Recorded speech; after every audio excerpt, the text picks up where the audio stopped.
homogéneas. Muy bien, eso es lo que estuvimos viendo entonces. No son homogéneas. ¿A qué, cuando nos referimos no son homogéneas? ¿Qué es lo que queremos expresar con esa idea que no son homogéneas? ¿No son iguales?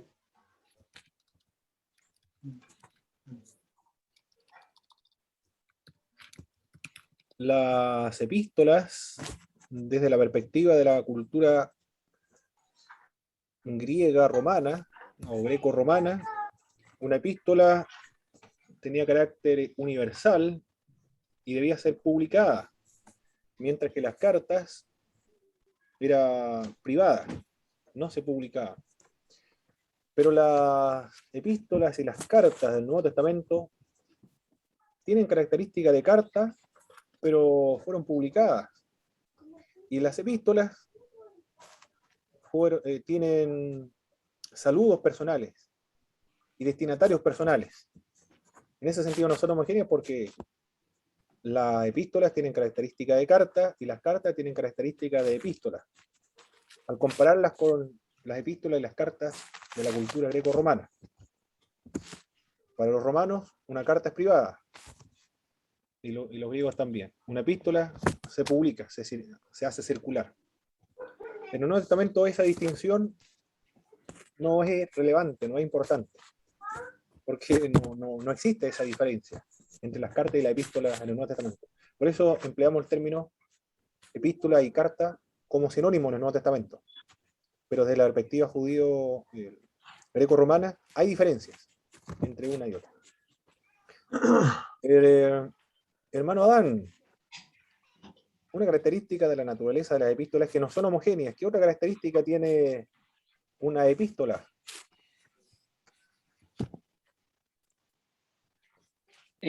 ¿No son tratados teológicos? Muy bien, no son tratados teológicos. No presentan una teología sistemática, ordenada, sistematizada, o el dogma de manera bien lógico y ordenado. No son tratados teológicos. Su finalidad no es enseñar y ordenar la teología. ¿Qué otra característica tienen las epístolas del siglo I? Las epístolas que nosotros tenemos, hermano Vicente. No son tratados teológicos. ¿Qué más? No son homogéneos. La razón de que no son tratados teológicos es porque tienen un carácter circunstancial y ocasional. Excelente. Circunstancial, ocasional. ¿Qué queremos explicar o qué queremos decir con esto cuando decimos son de carácter circunstancial, hermana Belén? U ocasional.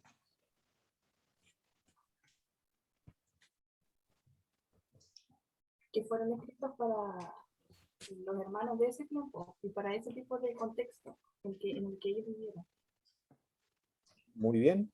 Para satisfacer necesidades que se habían presentado en la iglesia.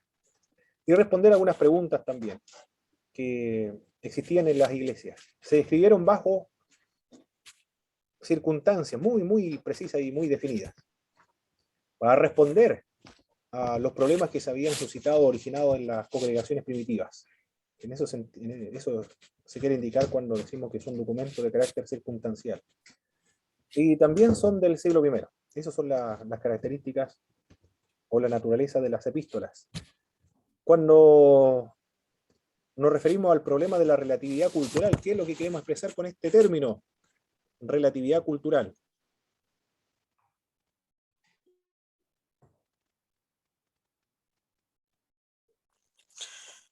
No sé si estoy en lo correcto, pero creo que es cuando pertenece a una cultura determinada. O sea, que no es para otras culturas, sino que ya pertenece a una.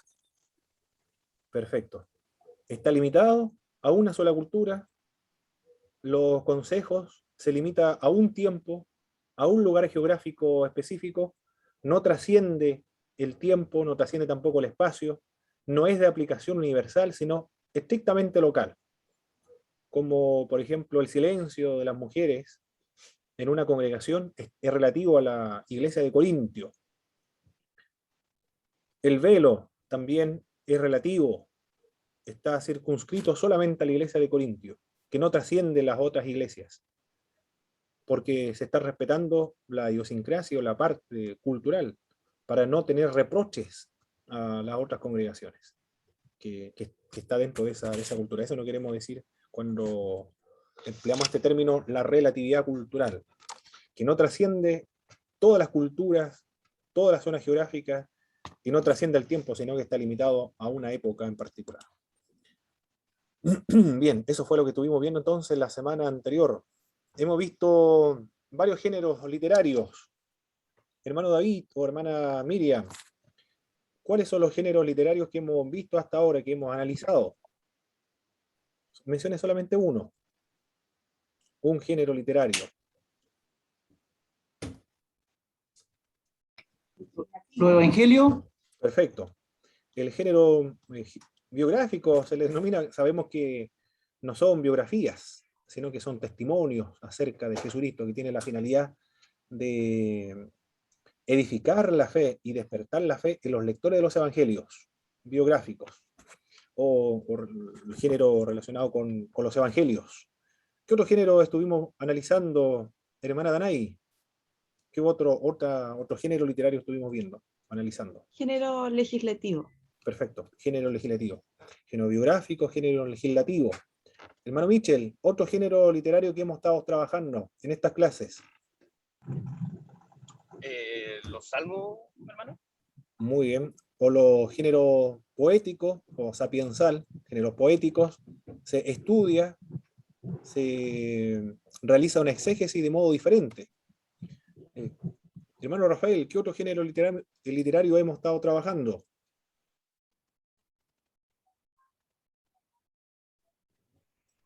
La que estamos viendo ahora, la epistolar.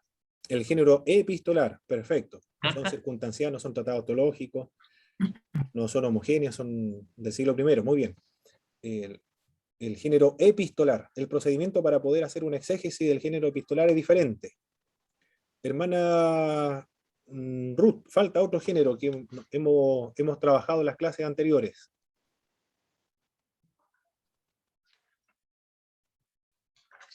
Hemos visto el género legislativo, el género poético, epistolar, biográfico también. ¿Qué otro género falta? ¿Histórico? ¿Cuál? ¿Histórico? No lo hemos visto ese. Profético es el único que El falta. profético, perfecto, el profético. Muy bien, ese tipo de género estuvimos analizando anteriormente. El género profético. Excelente. Con eso hemos estado viendo. Género profético. Y ahora vamos a ver otro de los géneros literarios de la Sagrada Escritura. El género narrativo también estuvimos viendo. Género narrativo. Narrativo, biográfico, legislativo, profético, poético, epistolar. Y ahora, el último género literario que vamos a estudiar en las Sagradas Escrituras para ya tener una panorámica completa acerca de los distintos tipos de género literario que encontramos en las Sagradas Escrituras, estando consciente de que cada uno de ellos demanda un procedimiento de interpretación diferente. Hay una metodología y un modelo de interpretar diferente, o el procedimiento distintos para poder interpretar esos distintos géneros. Ahora vamos a ver el género apocalíptico. Con ese género vamos a estar trabajando ahora, el género apocalíptico.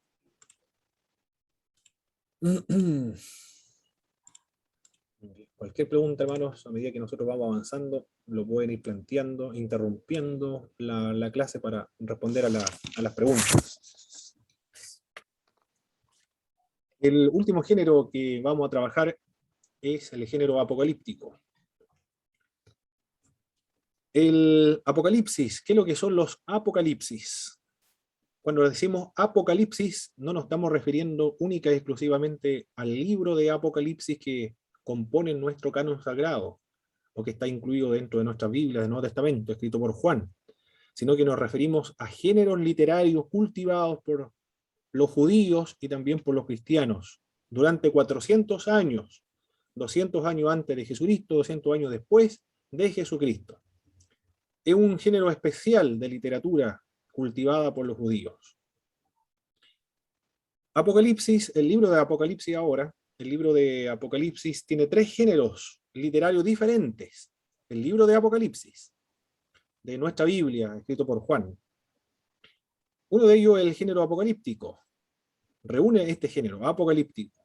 Pero también el libro de Apocalipsis de Juan tiene o reúne la característica de ser profético, porque anuncia lo que Dios le da a conocer y tiene características predictivas, lo que va a suceder pronto sobre el mundo.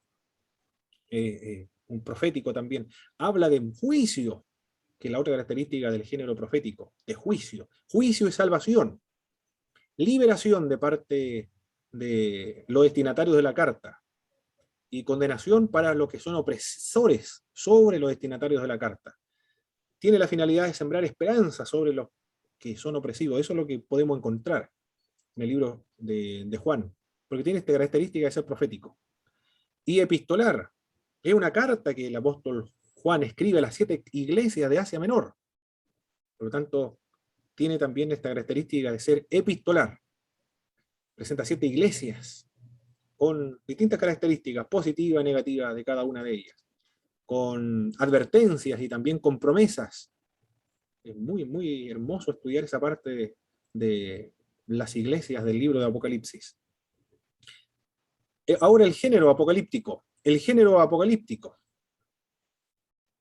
es un género literario, cultivado o forjado, principalmente inventado, creado por los judíos y por los cristianos durante los 200 años antes de Jesucristo y 200 años después de Jesucristo. Los judíos y también los cristianos lo cultivaron. Bueno, los cristianos porque nacen del judaísmo.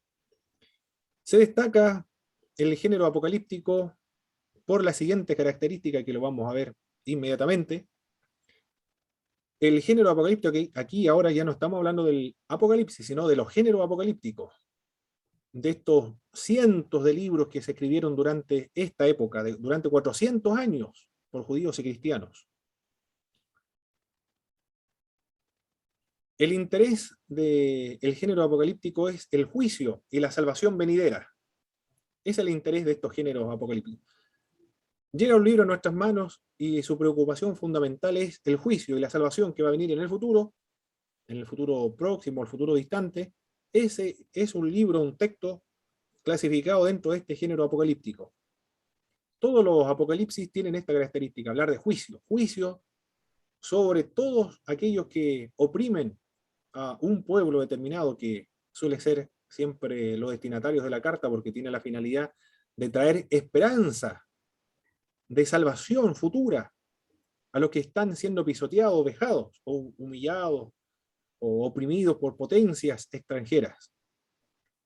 Surge el género apocalíptico en esta circunstancia de opresión, cuando se encontraban sujetos o estaban bajo el cautiverio de otras naciones, para traerle esperanza a los pueblos de lo que va a venir a ocurrir en el futuro, la intervención de Dios a favor de su pueblo. Pero aunque es forjado, aunque surge de las comunidades judías, en las épocas de opresión de parte de potencias extranjeras, las raíces del género apocalíptico, el germen, donde van a encontrar la inspiración para escribir este tipo de literatura, se encuentra en la literatura profética del Antiguo Testamento. Ellos son los que influencian la literatura apocalíptica, los libros proféticos del Antiguo Testamento. Especialmente en algunos libros, que son el libro de Ezequiel y el libro de Zacarías, y partes también del libro de Isaías. El interés de lo apocalíptico está en el juicio y la salvación que viene en el futuro. Surgió este tipo de literatura en la época de la persecución y en los tiempos de la opresión, cuando se encontraban bajo regímenes que eran exteriores a los judíos. Los escritores del libro de los Apocalipsis esperaban la época en que Dios iba a producir un fin violento, iba a irrumpir en el futuro de manera violenta y agresiva, hostil, frente a los enemigos del pueblo de Dios, y también de una manera radical en la historia universal, que significaría el triunfo del bien y el juicio final. Eso son lo que resalta, lo más relevante, lo que se ve de relieve en este tipo de literatura, el juicio y la salvación venidera. Son obras literarias. Es la otra característica del género apocalíptico, obras literarias. A diferencia de la mayoría de los libros proféticos, los apocalípticos son obras literarias en principio, porque tienen una forma y tienen una estructura particulares.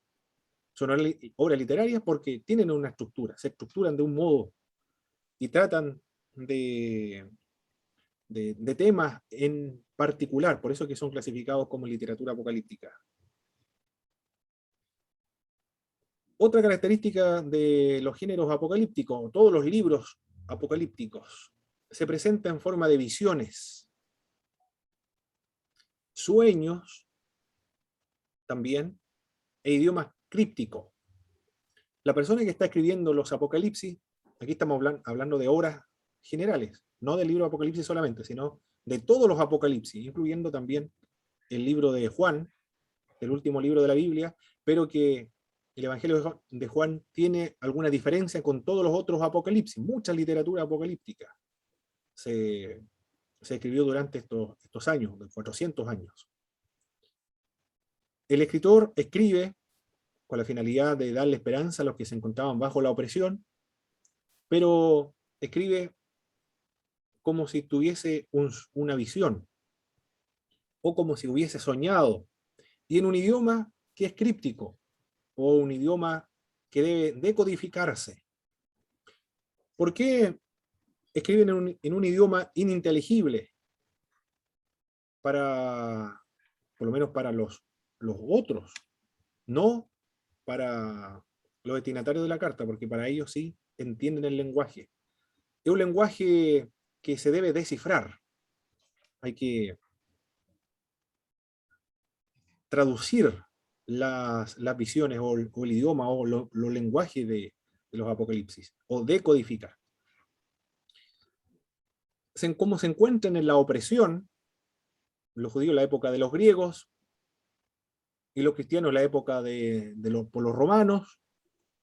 ¿Sí? Ellos hablan de juicio y de liberación futura, de una intervención de Dios violenta sobre los opresores. Si ese género literario, ese libro llega a las manos de los opresores de los griegos, de los romanos, en el Nuevo Testamento, en el caso de los cristianos, es peligroso, porque los destinatarios pueden ser considerados como sediciosos para el Estado, que están conspirando para el derrocamiento del Estado, el asesinato de los emperadores. Por eso que se escribe en un lenguaje críptico, que no lo entienda cuando llegue a las manos de los enemigos. Imágenes extraordinarias, bestias de muchas cabezas, cuernos, con realmente animales que son fabulosos, extraordinarios. Por lo tanto, el enemigo no lo va a entender. Aquellos que oprimen al pueblo, que escribe estos géneros apocalípticos, no lo va a entender. Y como no lo entiende, entonces no son causa de temor o de peligro para el Estado, entonces lo deja que circulen porque es incomprensible. Pero no es incomprensible para los destinatarios, porque ellos entienden muy bien el lenguaje en el cual está hablando. Ellos logran traducirlo muy bien. Ellos saben de qué trata este libro. Esa es la otra característica de estos géneros.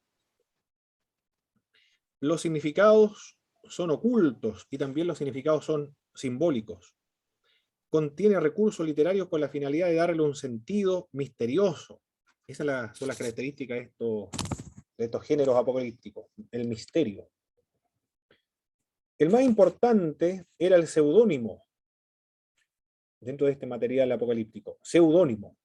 Esto es, se le daba la apariencia de haber sido escrito por personas famosas de la antigüedad. Por ejemplo, Enoc, o Moisés, Asunción de Moisés, por ejemplo, o los patriarcas. Se presentaba el escrito apocalíptico, o estos géneros apocalípticos, y se le ponía a ese libro un seudónimo, no el nombre del autor, sino que se le atribuía a un autor antiguo, como Enoc, Patriarca, Salomón, Moisés, Elías, o Isaías, entre otros. Pero los destinatarios sabían que era un seudónimo. Ellos sabían quién estaba escribiendo. Estaba escribiendo una persona del año 200 antes de Jesucristo, 200 después de Jesucristo. Para algunos señalan para darle un honor o para homenajear a un escritor anterior. La pseudonimia es la característica de los géneros apocalípticos, a quienes se les decía que lo sellaran para el futuro, siendo esta la época en que se escribía el libro. Las imágenes, la otra característica del género apocalíptico, las imágenes son fantásticas. Están más relacionadas con la fantasía que la realidad. Las imágenes, hoy día están pensando algo real, es decir, están bajo la opresión. Una bestia, por ejemplo, con 7 cabezas y 10 cuernos. Se describe esta bestia, pero se está simbolizando algo. Tiene un significado oculto. Una mujer vestida de sol, y eso lo encontramos en el libro de Apocalipsis de Juan. Langostas con cola de escorpiones, cabezas humanas, entre tantas otras imágenes fantásticas que podemos encontrar en el libro de Apocalipsis y en todos los otros Apocalipsis. Otra característica del género apocalíptico: son muy estilizados. Tenían la tendencia de dividir el tiempo y los acontecimientos de modo atractivo. También tenían la afición por el uso simbólico de los números. Como consecuencia, las visiones aparecen organizadas y hasta numeradas con mucho cuidado. En el libro de Apocalipsis encontramos 7, 144.000, 10, 6, entre tantos otros números. El Apocalipsis canónico que nosotros tenemos, el Evangelio de Juan, tiene todas las características antes señaladas, menos una. El Apocalipsis de Juan no usa un seudónimo. Todos los otros Apocalipsis usan un seudónimo, se le atribuyen a un personaje famoso de la antigüedad. Pero en el caso del libro de Apocalipsis, el autor se presenta como Juan, como compartícipe, como hermano de los padecimientos de Jesucristo y que sufre toda la iglesia. Y está en la isla de Patmos, se identifica muy bien como el apóstol Pablo. Además se le dijo que no sellara las palabras de la profecía de este libro, porque el tiempo está cerca. En contraste con los otros apocalipsis, los cumplimientos, y se debía sellar el libro, porque el cumplimiento muy distante, muy futuro. En cambio, en el libro de Apocalipsis de Juan, le dijo, no sellen la palabra de esta profecía, porque el tiempo está cercano. No es algo que se debe esperar para mucho tiempo posteriormente. Esa es la característica del género apocalíptico. Juan, a diferencia de los otros escritos apocalípticos, principalmente por su propio sentido del fin, para Juan el fin ya ha comenzado ya, para el autor de este libro. Juan escribe, pero dice, ya está en el tiempo final. El Evangelio también dice lo mismo, Apocalipsis también señala lo mismo. El tiempo escatológico ya se ha iniciado, pero sin estar todavía completo. Entonces, para el libro de Juan hay una transición entre el ya, pero el no todavía. Ya está en el tiempo final, pero todavía no se ha consumado el tiempo final. El fin ha comenzado con la venida de Jesucristo. Para Juan, el que escribe Apocalipsis, ya ha comenzado el tiempo final, o los tiempos escatológicos, el reino de Dios, que hablaban los profetas del Antiguo Testamento, como Isaías, por ejemplo, ya se han cumplido con la primera venida de Jesús. Para esta comprensión es definitiva la venida del Espíritu de Dios, porque los profetas decían que los tiempos escatológicos, al fin de los tiempos, se iba a caracterizar por la presencia, la manifestación del Espíritu Santo de Dios. Y como ya está presente, se evidencia con aquello que ya nos encontramos en los tiempos finales, pero no todavía, no se ha consumado. estamos en ese proceso de transición, o en esta tensión del ya, pero no todavía. Los otros escritos de esta literatura escribieron con seudónimos, porque vivían en una época donde el espíritu estaba apagado. Por eso escriben con seudónimos. En cambio, Juan se identifica a sí mismo. Se apagó la imagen, hermano. No sé si alguien me está escuchando. Si alguien puede prender su micrófono, por favor. Porque quedaron todos.